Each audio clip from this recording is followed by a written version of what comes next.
लखनऊ समाचार पत्र में प्रकाशित खबर है। प्रदेश सरकार से बेसिक शिक्षा विभाग में कार्यरत शिक्षकों और कर्मचारियों को दिए जाने वाले विभिन्न तरह के अवकाश लेने की प्रक्रिया को आसान बना दिया है। इसमें किसी भी तरह के अवकाश लेने पर शपथ पत्र यानी स्टाम्प पेपर देने की आवश्यकता नहीं होगी, यानी उस व्यवस्था को समाप्त कर दिया गया है। इसके अलावा प्रतिकर अवकाश, छुट्टी के दिन ड्यूटी के बदले मिलने वाला अवकाश व पढ़ाई के लिए मिलने वाले अवकाश को भी समाप्त कर दिया गया है। वर्तमान में विभाग में किसी तरह की छुट्टी के लिए शपथ पत्र लिया जाता है। अब इस व्यवस्था को समाप्त करने का निर्णय लिया गया है। चिकित्सा प्रमाण पत्र के लिए पहले अधिकृत यानी सरकारी चिकित्सक ही मान्य थे। इसे संशोधित करते हुए अब सभी रजिस्टर्ड मेडिकल प्रैक्टिशनर्स को शामिल कर लिया गया है। इसी तरह बाल देखभाल अवकाश यानी सीसीएल, चाइल्ड केयर लीव को एक बार में स्वीकृत करने के लिए अधिकतम दिन तय नहीं था। इसमें एक बार में अधिकतम 30 दिन की छुट्टी तय की गई है। चुनाव, जनगणना, बोर्ड परीक्षा आदि से जुड़े मामले में खंड शिक्षा अधिकारी बीएसए अपने स्तर से निर्णय लेंगे। इस संबंध में विभाग के विशेष सचिव ऋषिकेश दुबे जी ने आदेश जारी कर दिया है। इसमें कहा गया, शिक्षकों और शिक्षकेतर कर्मचारियों को गर्मी व जाड़े की छुट्टी में शासन की ओर से अधिकृत अधिकारी के आदेश पर अर्जित उपार्जित अवकाश दिया जाएगा। वहीं परिस्थिति विद्यालयों में काम कर रहे कर्मचारियों को निर्बंधित अवकाश, प्रतिकर अवकाश व शिक्षा अवकाश मान्य नहीं होगा। इसमें कहा गया कि शिक्षकों और शिक्षकेतर कर्मियों को पिछले 5 साल की खर्च बताएं school. Supreme court. Delhi corona के दौरान शैक्षणिक सत्र 2020-21 में वसूली फीस में से 15% वापस करने के मामले में सुप्रीम कोर्ट में सुनवाई के दौरान वकील श्याम दीवान ने कहा, स्कूल ने अपने धन का उपयोग फेलोशिप और छात्रवृत्ति के लिए किया है। पीठ ने कहा है कि पिछले 5 वर्षों की बैलेंस शीट देखना चाहते हैं। इसमें प्राप्त फीस, शिक्षकों और कर्मचारियों को भुगतान किए गए वेतन के साथ साथ यह विवरण भी होना चाहिए कि क्या उक्त अवधि के दौरान उनके वेतन में कोई कटौती हुई थी।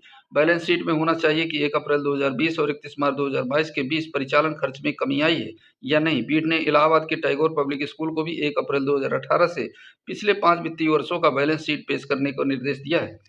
स्कूलों के वकीलों ने कहा, उत्तर प्रदेश सरकार के एक आदेश से छात्र पहले ही लाभान्वित हो चुके हैं। स्कूलों को फीस बढ़ाने से रोका गया। पीठ ने कहा, स्कूलों में शैक्षणिक वर्ष 2019 और 20 के दौरान भी कम खर्च किया।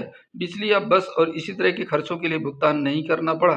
दीवान ने कहा, स्कूलों के खिलाफ सख्त आदेश पारित किए जा रहे हैं। इस पर पीठ ने 6 सप्ताह के लिए हाईकोर्ट के आदेश के संचालन पर रोक लगा दी है।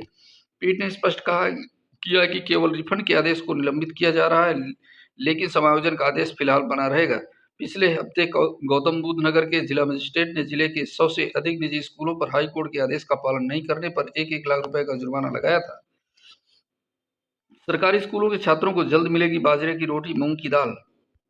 लखनऊ राज्य सरकार ने सरकारी स्कूलों के छात्रों को सेहतमंद बनाने के लिए मद्देनजर बाजरे की रोटी और खिचड़ी देने की तैयारी की है। सप्ताह में कम से कम एक बार की जाने वाली यह कवायद जल्द शुरू कर दी जाएगी। मध्याह्न भोजन योजना के तहत प्रदेश भर के 1,22,000 स्कूलों में छात्रों को मोटा अनाज आधारित भोजन परोसे जाने संबंधी प्रस्ताव केंद्र सरकार को दिया गया है। योजना के मुताबिक मध्याह्न भोजन में छात्रों की बाजरे की रोटी या खिचड़ी परोसी जाएगी। इसके साथ सब्जी या मूंग की दाल भी दी जाएगी। स्कूली शिक्षा महानिदेशक श्री विजय किरण आनंद के मुताबिक मध्याह्न भोजन में मोटे अनाज को शामिल करने के संबंध में हम जल्द ही केंद्र सरकार के अधिकारियों के साथ बैठक करेंगे। कक्षा 1 से 8 तक के सरकारी और सहायता प्राप्त स्कूलों के लिए मध्याह्न भोजन प्राधिकरण को अनुमानित 62,000 टन मोटा अनाज खरीदने की जरूरत है। वर्तमान में सप्ताह में 6 दिन बच्चों को सब्जियों या प्रोटीन के साथ गेहूं या चावल से बने व्यंजन परोसे जाते हैं। कृषि मंत्री सूर्य प्रताप शाही जी ने हाल ही में मध्याह्न भोजन कार्यक्रम में बाजरा को शामिल करने की योजना की घोषणा की थी। बाजरा उपलब्ध कराने के लिए राज्य सरकार ने भारतीय खाद्य निगम एफसीआई को एक प्रस्ताव भी भेजा है। शिक्षा विभाग के अधिकारियों ने कहा कि अगर केंद्र सरकार द्वारा प्रस्ताव को मंजूरी दे दी जाती है और आवश्यक मात्रा में खरीद कर ली जाती है तो गर्मियों की छुट्टियों के बाद योजना जल्द ही लागू हो जाएगी। बस्ती जिले की लालगंज थाना पुलिस ने 2 साल से फरार चल रही फर्जी शिक्षिका को रविवार को गिरफ्तार कर लिया। मूल रूप से रामगढ़ ताल गोरखपुर की रहने वाली इस फर्जी शिक्षिका पर दूसरे के दस्तावेज पर नौकरी हासिल करने का आरोप है। लालगंज पुलिस के अनुसार फर्जी शिक्षिका की पहचान प्राची तिवारी, पत्नी बैद्यनाथ तिवारी, निवासी तारामंडल रोड, भरवलिया बुजुर्ग थाना, रामगढ़ ताल, जनपद गोरखपुर के रूप में हुई है। उसके घर से गिरफ्तार किया गया है। उस पर आरोप है कि वह वर्ष 2010 से पुनीता पांडे, पत्नी पुत्री ब्रह्मानंद पांडे, निवासी औद्योगिक नगर मुखलिसपुर रोड, थाना खलीलाबाद, जनपद संत कबीर नगर के नाम से फर्जी तरीके से मार्कशीट व प्रमाण पत्र बनवाकर विशिष्ट बीटीसी के माध्यम से शिक्षक की नौकरी प्राप्त कर लिया है, जो प्राथमिक विद्यालय दुबौली कला थाना लालगंज बस्ती पर नियुक्त थी। वहां से वर्ष 2020 से पकड़े जाने के डर से गैर हाजिर चल रही थी। गिरफ्तार करने वाली टीम में SSI Rambhavan Prajapati, head constable Amarnath और महिला कांस्टेबल पुष्पा राजभर व नेहा मौर्य शामिल हैं।